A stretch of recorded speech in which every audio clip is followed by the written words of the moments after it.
E aí pessoal, tudo bem? Hoje é dia 21 de maio, faz 40 anos do lançamento do Império Contra-Ataca. Eu recentemente lancei um vídeo falando sobre o filme e dessa vez eu vou falar da produção.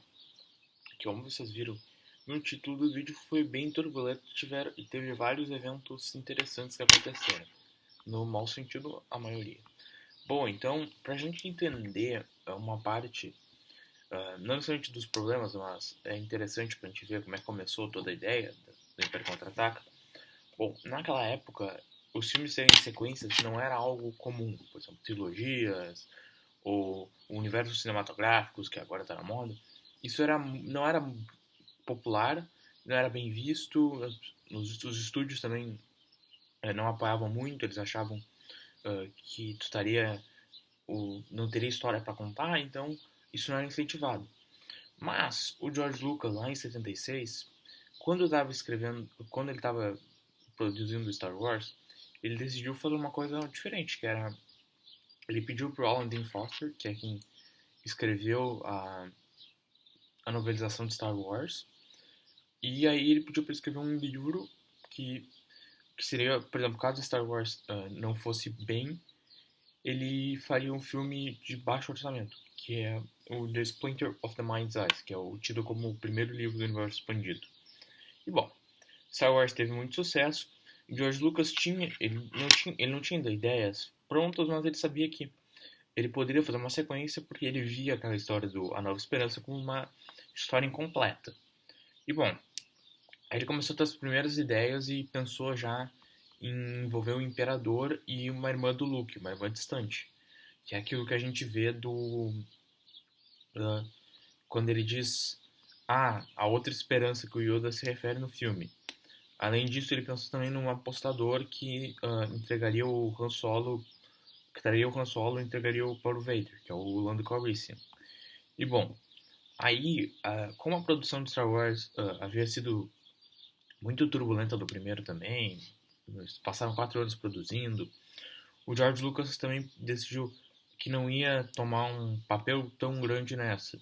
E uma das coisas que ele delegou foi o roteiro do filme, que ele chamou a Leif Brackett, que era uma escritora de ficção científica.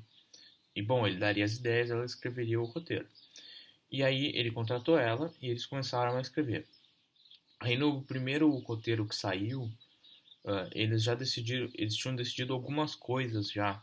De que, por exemplo, o Han Solo teria um final em aberto, porque aí nesse meio tempo ele também pensou em fazer um terceiro filme, já que o Harrison Ford ele não tinha ainda contrato para o terceiro filme. Além disso, teria o Luke treinando mais a força, treinando com o Yoda, que nesse primeiro seria Mint Yoda. E aí, isso foi o primeiro rascunho deles junto. Aí depois ela escreveu um rascunho que pegaria algumas das ideias que ela trabalhou com o George Lucas, como por exemplo o retorno do Obi-Wan, a ideia de um planeta ártico, que ele pegaria do Flash Gordon, Triângulo Amoroso e um mestre fantasma que treinaria o Anakin, sendo um fantasma, treinando o, o, o Luke, e o Vader seria um outro personagem. Mas o George Lucas decepcionou e começou a pensar em outras ideias. E pensou em tornar o Darth Vader o pai do Luke. Aí, porque ele achou mais interessante de escrever. Bom, aí em março de 78, o primeiro evento trágico acontece. Infelizmente, a Leif Beckett veio a falecer de câncer. E aí o George Lucas teve que escrever, ele continuou a escrever o roteiro e continuou expandindo a ideia do Vader ser o pai do Luke. Inclusive, ele criou toda a backstory do Anakin Skywalker, a questão dele ter sido aprendiz do Obi-Wan, que já tinha sido estabelecido no primeiro filme, a questão dele ter sido queimado num planeta de lava, toda a backstory que a gente conhece e determinou que o Império Contra-Ataca seria o episódio 5. É aí que vem. E aí, para escrever o último roteiro, ele contratou o Lawrence Kasdan, que é quem tinha escrevido o roteiro do primeiro filme do Indiana Jones, junto com o Irving Kershner, que era o diretor do filme. E bom, mesmo, mesmo com todos os problemas do roteiro, nós ainda temos mais, e muito mais. Outro problema foi de plágio. E bom, a ILM, que é Industrial Light and Magic, que era a empresa que fazia os efeitos especiais, que até hoje está aí, é uma titã desse mercado, é referência. Bom, depois que terminou Star Wars, todos, não sobrou um. Todos os empregados foram fundar a Apple e fazer os efeitos especiais de Battlestar Galactica. E o Ralph McQuarrie, que é o roteirista, não, que era o artista conceitual que desenhou as artes conceituais de Star Wars. E bom, ele disse que eles tinham plagiado, que ele via muita coisa parecida no Battlestar Galactica com Star Wars. E ele acusou eles de plágio, de terem copiado. E bom, além disso, antes de começar a produção, lá em 77, o Mark Hamill ainda tinha tido um acidente de moto. Então por isso que tem aquela cena do Wampa, que o Wampa ataca ele para explicar o porquê que ele tem aquela cicatriz.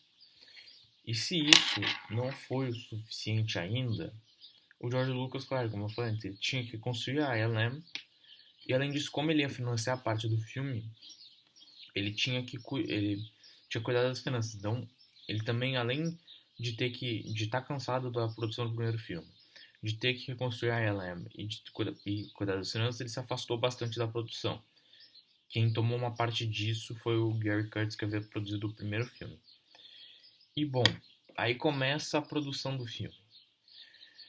Eles vão filmar na Noruega as sequências de Hoth e as coisas não são fáceis. Eles são vítimas das maiores nevascas em muito tempo, menos 29 graus Celsius, 5 metros e meio de neve. Assim, cara, o negócio foi tão ruim que teve dias que eles não conseguiam sair do hotel. E aquela cena do Luke sendo arrastado pelo Wampa, eles fizeram na frente do hotel. Eles disseram assim, a gente não vai conseguir sair. Isso aqui tá com neve suficiente, nós vamos conseguir sair. Vamos fazer assim, a gente, no saguão do hotel a gente coloca as câmeras e sai o Mark Hamill e o cara lá que tá na fantasia do Wampa. Foi assim que foi feita aquela cena. E bom, então eles já sofreram disso.